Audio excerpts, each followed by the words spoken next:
জানি না, ফেসবুকে একটা পোস্ট দেখছি 20 ঘন্টা আগে পোস্ট। এখন সঠিক কি মিথ্যে বলতে চাচ্ছে না, যাই হোক পোস্ট বলি।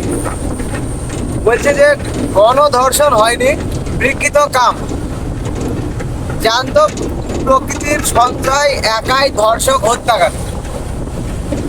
ঘটনার রাতে পরপর দুবার যৌনপল্লীতে গিয়েছিল সঞ্জয়, সেখানে ঝামেলা করে আরজি করে ঢোকে।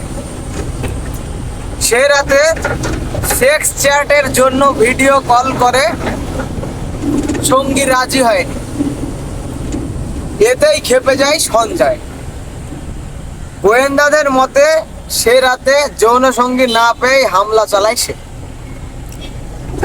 বীর্যের পরিমাণ নিয়ে সওয়াল করায় আইনজীবীকে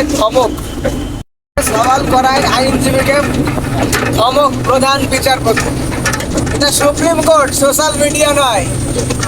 পোস্টমর্টম রিপোর্ট আমার টেবিলে। তো সুপ্রিম কোর্ট বলে ওখানে করে কোনো কিছু যাচাই বাছাই কিছু করবে না?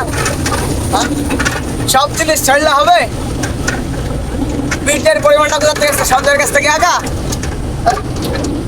পোস্টমর্টম